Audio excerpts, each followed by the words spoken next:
تو جو آزمائش ہے وہ آپ کی اطاعت میں بدل جاتی ہے. لیکن بہت ساری ایسی مشکلات ہوتی ہیں جن سے ہم نکلنا بھی چاہتے ہیں, تو آپ لوگ ہمیں کال بھی کر سکتے ہیں, کیونکہ جو جیسے میں نے بات کی کہ اولاد ایک بہت بڑی آزمائش ہے.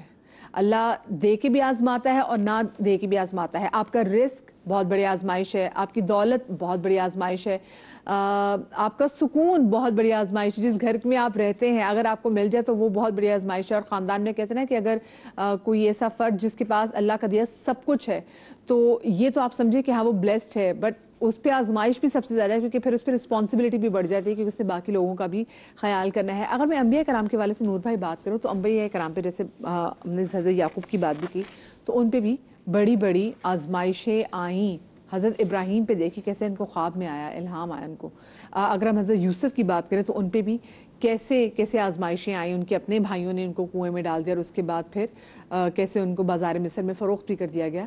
تو اگر ہم ذرا مختصر نظر جلدی بات کرتے چلیں تو انبیاء کے حوالے سے میں چاہوں گی وَإِذِ ابْتَلَىٰ إِبْرَاهِيمَ رَبِّ بِكَلِمَاتٍ فَأَتَمَّهُنَّ قَالَ إِنِّي جَاعِلٌ لِلنَّاسِ إِمَامًا. قرآن کی آیت پڑھی نا کہ ہم نے ابراہیم کو آزمائش میں مبتلا کیا, اور وہ آزمائش پہ ثابت قدم رہے, اور ہم نے ان کو زمانے کا امام بنا دیا. یوسف علیہ السلام کو اندھے کنویں میں ڈالا, وہ اس آزمائش پر ثابت قدم رہے, رب کی بارگاہ میں صبر و شکر کرتے رہے, اور اللہ نے ان کو زمانے کا سردار بنا دیا اور بادشاہ بنا دیا. حضرت موسیٰ علیہ السلام جا رہے ہیں, پیچھے فرعون کی قوم ہے, سامنے سمندر ہے, اور اب اسے کہتے ہیں جو سمندر میں سے راستہ بنا دے. تو آپ کے چاروں طرف طوفان ہوں گے, مشکلات کے سمندر ہوں گے. جس طرح اللہ موسیٰ علیہ السلام کے لیے سمندر میں راستہ بنا دیتا ہے, اللہ تعالیٰ مشکلات میں سے راستہ بنا کر آپ کو منزل مقصود تک پہنچا دے گا. آپ کا کام ہے کہ ثابت قدم ہونا. اور آپ نے اس بریک سے پہلے مجھ سے ایک سوال کیا, تو میں مختصر اس کا جواب دے دوں. آپ نے سوال کیا تھا بہن کہ جب نعمتیں بہت زیادہ بڑھتی جا رہی ہیں تو مجھے کیسے معلوم چلے یہ آزمائش ہے نعمت, صحیح ہے نا؟ یا بھی یہ بھی ہو سکتا ہے کہ ساری چیزیں یہی دی تھیں. آپ کا اشارہ یہ قرآن کی طرف ہے, قرآن میں نا آگے کیا بچے گا. ہاں, زُیَّنَ لِلنَّاسِ کہ ہم کافروں کو دنیا میں ہی عطا کر دیتا ہے اور آخرت کے لیے کوئی ٹھکانہ نہیں ہے. آپ کا سوال غالباً اس طرف تھا قرآن کی آیت کی تحت. بالکل. اب ایک اللہ کے نیک بندے, ان پہ اللہ سبحانہ و تعالیٰ کی نعمتیں روزانہ بڑھتی جا رہی ہیں. وہ تہجد میں دعا کرتے ہیں کہ اللہ مجھے آخرت کے لیے عطا فرما, اے اللہ میں اس قابل نہیں ہوں, میرے مولا کہ تو مجھ سے ناراض ہے, میرے مولا تو یہ نعمتیں دے رہا ہے, میرے مولا میں سمجھ نہیں پا رہا. رو رہے روزانہ فجر میں. ایک دن الہامی طور پہ اللہ نے ان کے دل میں خیر ڈالا کہ بندے خدا تو جو اس طرح ہمارا شکر ادا کرتا ہے تو ہم تیری اپنی نعمتوں کی کثرت تجھ پہ کرتے رہیں گے. آپ جب نعمت ملنے پر عاجزی کرتے رہیں گے, آپ نعمت ملنے پہ اللہ کا شکر ادا کرتے رہیں گے, تو پھر یہ آپ کے لیے آزمائش نہیں ہوگی بلکہ یہ آپ کے لیے رحمت بھی ہوگی اور آپ کے لیے نعمت بھی ہوگی. بشرطے یہ دیکھنا یہ کہ اللہ اگر آپ کو صبر اور شکر کی توفیق دے دے تو یہ رحمت ہی رحمت ہے. صبر اور شکر کی توفیق اٹھا لے آزمائش میں سے. جیسے امام متقیان کا قول ہے کہ پتہ کیسے چلے گا کہ یہ آزمائش ہے, سزا ہے. نے کہا کہ اگر تم پہ کوئی مشکل وقت ہے تم اللہ کے قریب ہو جائے تو یہ آزمائش ہے. اور نبی اسلام سے زیادہ کسی پہ آزمائشیں آئی ہیں, نبی اسلام کی آل سے زیادہ کسی کی آزمائشیں آئی ہیں. ان کی پوری زندگی آزمائشوں پر ہے. مگر آپ یہ دیکھیں کہ صبر اور شکر کیسا ہے, اللہ سبحانہ و تعالیٰ کی رضا کیسی ہے. آج یہ میسج میرے لیے ہے, کوئی بھی مشکلات آئے, کوئی بھی تکلیف آئے, اس زبان سے شکوہ نہیں کرنا بلکہ شکر ادا کرنا. وہی بات ہے نا کہ اگر آپ اللہ سے قریب ہو جائیں وہ آزمائش ہے, اور آپ کے لیے سزا تب ہے جب آپ اللہ سے دور ہو جائیں. اچھا میں مقافات عمل کی اگر بات کروں, یہ مقافات عمل کیا ہیں؟ اور جیسے ہم کہتے ہیں کہ جی اب تو اپنے سامنے بھی دیکھتے ہیں کہ جو اگر برا کرتا ہے تو کچھ سالوں کے بعد, اب زیادہ ٹائم بھی نہیں گزارتے, کچھ سالوں کے بعد اس کے ساتھ وہ ہو جاتا ہے جو اس نے کیا ہوتا ہے, وہ اس کو سزا مل جاتی ہے. لیکن کیا آپ کے مقافات عمل آپ کے بچوں کے سامنے بھی آتے ہیں؟ دیکھیے امتحانات کی آزمائش کے بعد بات ہو رہی ہے, تو جو آپ کا سوال ہے اس کو بڑھاتے ہوئے, ان کی بات کو مکمل کرتے ہوئے, خود ہم جناب حضرت ابراہیم علیہ السلام کو دیکھتے ہیں کہ تقریباً 100 سال کے ہو گئے, بڑی منتیں مانگی, دعائیں مانگی, تو دعاؤں کے صلے میں بیٹا دے دیا اللہ میاں نے. ٹھیک, جب بیٹا دے دیا تو ابھی بیٹے کو حسرت بھر کے دیکھا بھی نہیں, کہا چلو یہاں سے, ماں کو لو بیٹے کو لو, چلو یہاں سے روانہ کیا. اور بیابان میں کہا یہاں پہ اگر یہ کہتے ہیں نا یوں حکم ہوتا ہے کہ اب یہاں قیام کرو بیوی بچوں کے ساتھ, تب بھی ٹھیک تھا. کہا بیوی کو بچوں کو یہیں چھوڑو اور جاؤ یہاں سے. ٹھیک ہے, ایک آزمائش 100 سال کی عمر میں بچہ بیٹا دیا, جب بیٹا ہو گیا تو کہا جاؤ بیابان میں جاؤ اور وہاں بیوی کو بچوں کو چھوڑ کر آ جاؤ. ٹھیک ہے. یہ سوال بھی نہیں کیا کہ یہ بیابان میں میرے بچہ کیسے آئے گا. چلے گئے, حکم الہی ہے, رضا الہی ہے. جب واپس آئے, اب بچہ کچھ بڑا ہو گیا, ٹھیک ہے. اب جب بچہ بڑا ہو گیا تو دوسرا امتحان, کہ خواب آ رہا مسلسل کہ میں ذبح کر رہا ہوں. بیٹے سے پوچھا جا رہا ہے, بیٹا کرنا, بابا جو خواب آ رہا ہے پورا کیجئے. اولاد نہیں تھی تو وہ امتحان, اولاد ہو گئی بیابان میں چھوڑ دیا. جب بچہ کچھ بڑا ہوا تو کہا میری راہ میں قربان کر دو اس کو. ٹھیک ہے, امتحان پر امتحان. ٹھیک ہے, یہ ہوتے ہیں وہ خدا کے محبوب ہستی ہیں کہ جو جانتے ہیں کہ ان صلاتی و نسکی و محیائی و مماتی للہ رب العالمین. ہمارا کچھ بھی اپنے لیے نہیں ہے, سب اللہ کی رضا, جس میں تو راضی ہے. اولاد نہیں تھی میں راضی تھا, تو نے دے دی میں راضی ہوں. بیابان چھوڑ دیا میں راضی ہوں. قربانی مانگ رہا ہے تو میں راضی ہوں اس کی. ٹھیک ہے نا. بات یہ ہے کہ اگر ہم اپنی زندگی کو دیکھیں, جیسے آپ نے سوال کیا کہ مکافات عمل, یہ تو اصولی طور پر طے ہے کہ دیکھیے اللہ تعالیٰ ہر انسان کو اس کی قوت برداشت سے زیادہ مصیبتیں نہیں دیتا. اگر زیادہ دے گا تو اس کی عدالت پر حرف آئے گا. ٹھیک ہے, یہ ہمیں احساس نہیں ہوتا اس بات کا, ہم بے صبر ہیں, پریشان ہو جاتے ہیں. بڑی بات کی کہ اگر وہ زیادہ ہماری قوت برداشت سے زیادہ دے دیا تو اس کی عدالت پہ حرف آئے گا. فرض آ جائے گا نا کہ ایک میں قوت نہیں ہے, اس کو اس سے زیادہ آزمائش.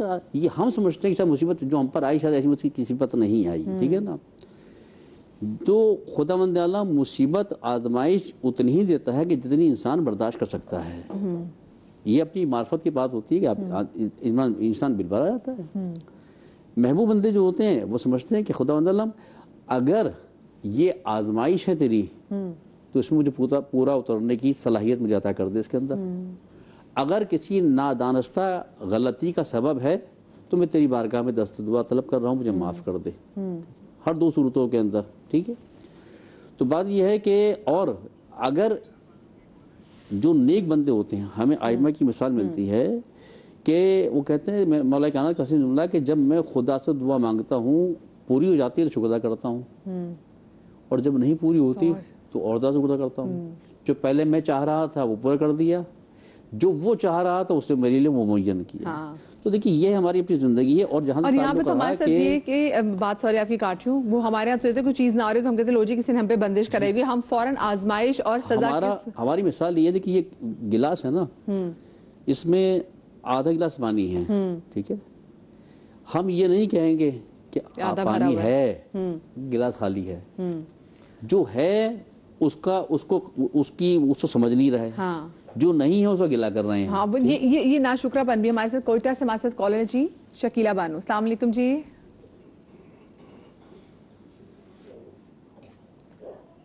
السلام علیکم.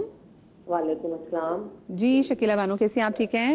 میں ٹھیک ٹھاک, آپ سنائیں, آپ خیریت سے؟ اللہ کا شکر. ٹھیک, کیا پوچھنا چاہیں گی؟ جی بس میں یہ آپ کا پروگرام بہت شوق سے دیکھتی ہوں, اور میں نے یہ پوچھنا تھا کہ ہمارے گھر کے حالات کچھ بہتر نہیں ہوتے. سب کچھ ہونے کے باوجود بھی میرے بچے بہت پریشان رہتے ہیں, ان کو مالی پریشانیوں کا بھی سامنا کرنا پڑتا ہے, اور تکلیفیں بھی بہت زیادہ ہیں. ہر کوئی بیمار رہتا ہے. تو میری بچی ہے, اس کے رشتے کا بھی بہت مسئلہ ہے. تو میں یہ پوچھنا تھا میں نے کہ آپ بتائیں کہ اس کے بارے میں آپ کیا کہتے ہیں نا, میں کیا کروں ایسا کہ جس سے میرے بچوں کے حالات صحیح ہو جائیں, اور گھر میں ماشاءاللہ ساری جوائنٹ فیملی سسٹم ہے, سب کچھ ہے.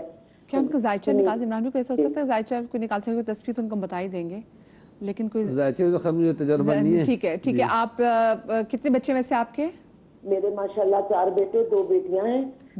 3 بیٹوں کی شادی ہو گئی ہے, چھوٹے والے کی انگیجمنٹ ہو گئی ہے, 2 بیٹیاں, ایک کی شادی ہو گئی ہے اور ایک جو ہے اس کی شادی نہیں ہوئی. اور اس کے لیے بس سمجھ نہیں آتی کہ کیوں رشتے میں اتنی رکاوٹ ہے. اچھا, آپ اپنا نام بتا دیجئے, ان کا نام MCR میں بتا دیں. میرا شکیلہ بانو اور میری امی کا نام غلام فاطمہ. غلام فاطمہ نے بتا دیں کہ میرا نام شکیلہ بانو اور ان کی مدر کا نام ہے غلام فاطمہ. بہت شکریہ جی آپ کی کال کا. میں آپ سے تب تک وہ کوئی تصویر پوچھ لیتی ہوں, کیونکہ وہ کہتے ہیں کہ بچوں کی وجہ سے پریشان ہیں, رشتہ بھی نہیں ہو رہا. اور یہ لٹرلی واقعی ہم نے ہر گھر میں دیکھا ہے کہ ایک بہت اچھی لڑکی ہوگی جو پڑھی لکھی ہوگی, سب چیزیں ہوں گی, لیکن نہ اچھے رشتے آ رہے ہوں گے اور وہ گھر میں ہی ہوتی. تو یہ ہم نے اپنے آس پاس ایسے بہت دیکھے ہیں. جی پہلے تو رشتے کے لیے وظیفہ بتا دیتا ہوں. سورہ نساء ہے عورتوں کے لیے، خواتین کے لیے، اور نکاح کے وقت آیت پڑھی بھی جاتی ہے. تو سورہ نساء کی پہلی آیت جو ہے وہ یا ایھا الناس اتقوا ربکم الذی خلقکم من نفس واحدۃ وخلق منها زوجها وبث منهما رجالا کثیرا ونساء واتقوا اللہ الذی تساءلون به والارحام ان اللہ کان علیکم رقیبا. یہ رشتے کے لیے لڑکا لڑکی، ان کے پیرنٹس، والدین عشاء کی نماز کے بعد کم از کم 41 مرتبہ یا 113 مرتبہ پڑھ لیں. اول آخر درود پاک پڑھ کے اس کو ورد رکھیں. سورہ یاسین کی آیت نمبر 36 ہے، 36 نمبر آیت، سبحان الذی خلق الازواج کلھا مما تنبت الارض ومن انفسہم مما لا یعلمون. اس 36ویں آیت کو بھی 113 مرتبہ پڑھ لیں. الگ الگ بھی پڑھ سکتے ہیں، ایک ساتھ بھی پڑھ سکتے ہیں رشتوں کے لیے، تو اس سے انشاءاللہ اچھے رشتے آئیں گے. باقی جو اللہ کی آزمائش کا جو ابھی آپ سوال کر رہی تھی، بات چلی تھی، ایک ذہن میں دعا چلی تھی، وہ دعا بھی بتا دوں. جی جی ضرور ضرور. بہترین پاورفل دعا بھی، اس کی تو برکات جتنی کہیں کم ہے. سورہ بقرہ کی جو بالکل آخری آیت آتی ہے نا، اس کے اندر یہ کہا گیا کہ ربنا لا تؤاخذنا ان نسینا او اخطانا، ربنا ولا تحمل علینا اصرا کما حملت علی الذین من قبلنا، ربنا ولا تحملنا ما لا طاقۃ لنا به واعف عنا واغفر لنا وارحمنا انت مولانا فانصرنا علی القوم الکافرین. تو یہ آیت ربنا لا تؤاخذنا سے شروع کرتے، اس میں اوورآل ساری زندگی کی چیزیں آ جاتی ہیں جو علامہ صاحب نے ذکر کی. نسیانن ہو گئی ہو، خطان ہو گئی ہو، عمدن ہو گئی ہو، جان بوجھ کر ہو گئی، تو واعف عنا، اللہ ہم سے درگزر فرما دیجئے، واغفر لنا وارحمنا، ہم پر رحم فرما لیجئے. تو یہ اللہ پاک کو درگزر بہت پسند ہے. اس کو کھلا پڑھ سکتے ہیں، اپنی مرضی سے پڑھ سکتے ہیں، جتنا چاہے پڑھ سکتے ہیں. چونکہ جو جس طرح میں نے شروع میں ذکر کیا تھا شیطانی قوتیں کھل کے سامنے آتی ہیں، تو حضرت ایوب کا جو ذکر آ رہا ہے، تو حضرت ایوب کے ابھی جو واقعات میں آتا ہے، تو واقعات میں ایک واقعات یہ بھی ہیں، کچھ کہتے ہیں اسرائیلی روایات ہے، کچھ ضعیف کہتے ہیں روایت ہے، لیکن روایت ایک ایسی ہے کہ جب وہ بہت بیمار تھے تو ان کی اہلیہ جو ہیں وہ کہیں گزر رہی تھی، تو ابلیس ایک انسانی شکل میں وہاں پہ بیٹھ گیا تھا، اور اس نے ان کا مشورہ دیا کہ بھئی تمہارے میں اتنے بیمار ہیں، پریشان ہو، تو میں بس ان کا ایسا علاج کروں گا، ٹھیک ہو جائیں گے، لیکن ایک شرط ہے کہ تم مجھے سجدہ کر لینا بس. تو یہ شرط پوری کر دو تو تمہارے میاں کو میں ویسے ٹھیک کر دوں گا، اور پھر تمہیں یہ کہنا ہوگا کہ جی میں نے شفا دی اس کو. تو ان کی بیوی وہ کہا کہ یہ تو کوئی مسئلہ نہیں، میں ٹھیک ہے بات کر لوں گی. جا کے شوہر سے آگے حضرت ایوب علیہ السلام کو بتایا اس طرح جو ہے نا معاملہ ہوا ہے، اور بس ایک ہلکی سی بات کرنی ہے کہ شفا تم نے دی، مجھے اس کو کہہ دینا جا کے، اور اس کے سامنے سجدہ کرنا ہے تو آپ ٹھیک ہو جائیں گے. حضرت ایوب سمجھ گیا کہ ابلیس سے وہ روپ دھار کیا، روپ بدل کر آیا. تو جو روایت میں نے سنا ہے قصوں کہانیوں اس طرح کے، تو انہوں نے پھر قسم بھی کھائی کہ بھائی اگر میں ٹھیک ہو گیا اور اللہ کے فضل سے ٹھیک ہونا ہے مجھے، یہ جو شیطان تھا جو تمہیں بہکانے آیا، اور اگر میں اگر ٹھیک ہو گیا تو پھر میں 100 جو نا وہ چھڑیاں ماروں گا تمہیں کہ تم نے ایسی شرکیہ بات کیوں کی. تو بہرحال پھر اللہ پاک نے جب وہ شفا دی، ان کو دیکھ لیا کہ آزمائش میں حضرت ایوب محفوظ رہے اور شیطان کے دھوکے میں نہیں آئے، تو پھر ان کو رعایت یہ دی کہ فوقس بیدی کا ذکر فضرب بھی ہو رہا تحنس، کہ تیلیاں کو جو نا 100 تیلیاں کی قسم کھا چکے 100 تیلیاں پکڑ لیں اور ہلکا سا ان کے جسم پہ لگا دیں تاکہ قسم بھی پوری ہو جائے، قسم بھی نہ ٹوٹے، اور ان کی اصلاح بھی ہو جائے کہ بھئی وہ اس طرح شیطان نے ان کو دھوکہ دیا. تو جو ایلیمناٹی قوتوں کو جو میں نے کہا، جو باقاعدہ جو پوجا کرتے ہیں شیطان کی، وہ اسی طرح کبھی تو اپیئر ہو جاتا ہے، کبھی کنورزیشن کرتا ہے، گفتگو کرتا ہے. ہم جو ایک پروگرام کیا تھا جنات سے متعلق، اس کے اندر بھی یہ جناتی قوتیں شامل ہوتی ہیں جو سامنے حاضر ہو کے، موجود ہو کے، یا روح میں اتر کے وہ انسان سے گفتگو کرتی ہیں، اس کو آمادہ کرتی ہیں.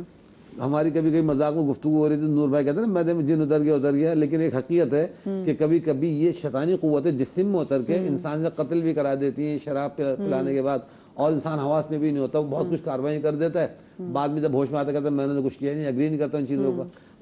لیکن ہاں نہیں میں حدیث بیان کر دوں، ان کی بات صحیح ہے. میں حدیث پڑھتا ہوں، ان الشیطان یجری من الدم او کما قال صلی اللہ علیہ وسلم، کہ بے شک شیطان تمہاری خون کی رگوں میں دوڑتا ہے. یہ حدیث سے میں ان کی بات، وہ تو آف کورس اس لیے تو کہتے ہیں انسان کو رزق حلال کھانا چاہیے. اچھا آپ نے وہ استخارے کی میں ایم سی آر کو بتا دوں گا، یہ ایم سی آر پہ کال کر کے. ٹھیک ہے. ہاں شکیلہ بانو صاحب آپ ضرور کیجیے گا.